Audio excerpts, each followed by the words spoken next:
Hey guys, welcome to the Field of 68 YouTube channel. If you like what you see here, hit that subscribe button and you'll get more college basketball content just like this. And where did this kind of year come from for you? Like, where did you feel like this was something in the off season that you could put together? I felt like the work I put in, God just had a plan for me, and so this wasn't just, I don't know how to say it. It wasn't just spontaneous, if you will. But I feel like I worked for it. I feel like I earned it a little bit. Jamal, I gotta ask you, man. As hard as you guys play, and no one plays harder than Houston. I heard you suck at running a mile, man. How is that possible? What's going on with your mile time? Hey, Talk to so me, man. What's going on? long distance is just not for me. Like anything that is continuous, it just like Josh Carlton, our big my sophomore year. We caught him the 18 wheeler during the mile. He dusted all the guards. He ran like a 5:23 mile. So what's your mile time? Best I got for you 5:45, 5:40. Still pretty That's like good. that's best I That got is for you. still pretty good. Dauster, can you run a 5:45 right now? Not right now. And when I was in the best shape of my life, I definitely could not do it either then. So like we're acting like this is a horrible mile time. Come on, man. Like that's pretty Yeah. good. It might not be up to Kelvin Sampson standards, but well, let's just say that Kelvin Sampson standards might be a little bit too high. You're a first team All-American running a 540 mile. I'm going to tell him to cut you a little bit of slack here. Jamal, Appreciate that. I want to ask you a question, man. And I want to ask you a question just in terms of your career, and the transfer portal is something that just has become the norm. And that's not the norm for you. And you have stayed at Houston. You are a first team All-American. That's coming out here, I'm sure, in a couple weeks, possibly Big 12 Player of the Year. What is it about Coach Sampson in Houston that, hey, this is where I wanted to be. This is what I wanted to do, and I wanted to build something special here. From day one, I always thought that that coaching staff and those players that were there my freshman year were always so connected and like really a family. Being around Coach really did give fatherly vibes, and he was tough on me, but he always showed that he loved me. And then Coach Q and Coach Kellen was probably one of the first people to recruit me. So we had a really long relationship, still going to this day, probably 7 years strong now, I think. And just yeah, it's been so much family, and you don't just leave family. You wait it out, you trust the process, and I'm so glad I did. Jamal, you mentioned family, and I feel like that comes through when we watch Houston play in the style that you guys play because there's not a lot of egos on that team, right? I don't think many people on your roster in your locker room care all that much about the shots they get, care all that much about how many points they score. You guys care about winning first and foremost, and I feel like that comes through.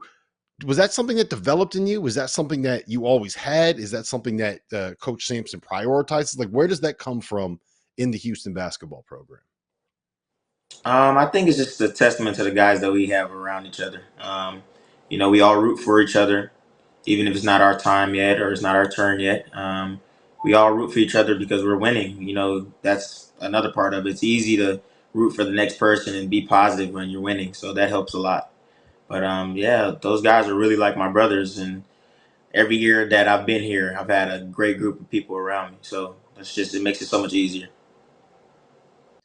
Did you guys have a lot of noise coming into the Big 12 about could it translate? Could you guys win in the Big 12? Was that something that you guys heard a lot of noise about coming into the season?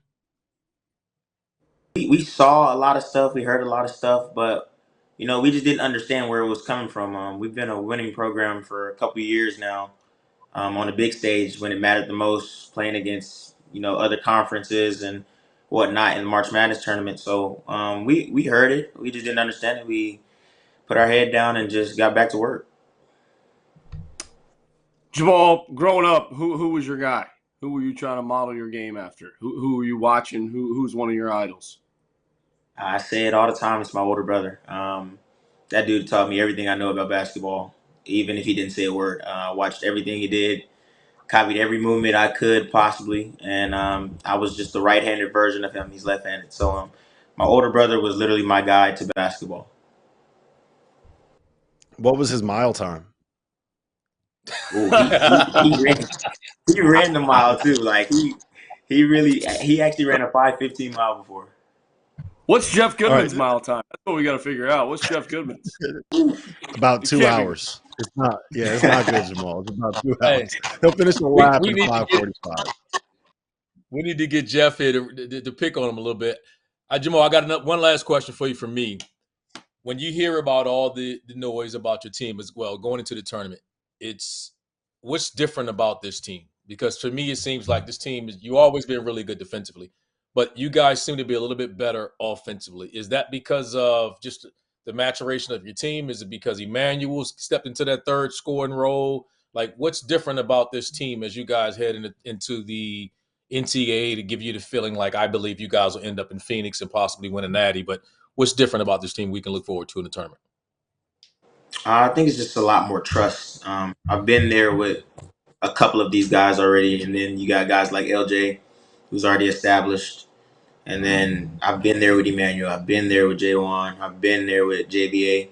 Then you got a couple of young guys, a couple guys that have been there themselves, like Malik when he was at Texas Tech, and Damian has been the guy for his team at Temple. So I'm just more confident in this team, especially offensively, because I've seen them work out. They work out with me every day. They put in the work that I put in. So it's just a lot more trust, I think. Did you say JVA? Is that how you pronounce it? JVA. I think every broadcast I've heard has been Javier. So that's a breaking news one for me. McCall, you got one more question? Yeah, what's the scouting report on you, Jamal? Like, if we're scouting you and we're trying to guard you, what are we trying to like? How are we going to stop you? What's the plan? Do we blitz you and pick and roll? Do we trap you? What do we do? Couldn't tell you. Certain stuff works on me until coach figures it out and helps me a little bit.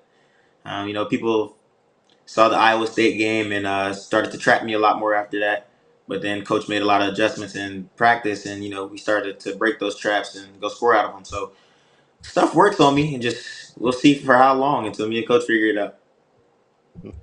Who's been the best guard that you played against all year long? Who's been the best guard you played against this year? I say Wade Taylor. He had 32 on us, and most of it was on me. He was making a lot of tough shots, getting to the rim. It was definitely a battle for me, and I'm glad we got the win. But he played really well, and he almost won the game for his team. So I definitely say Wade.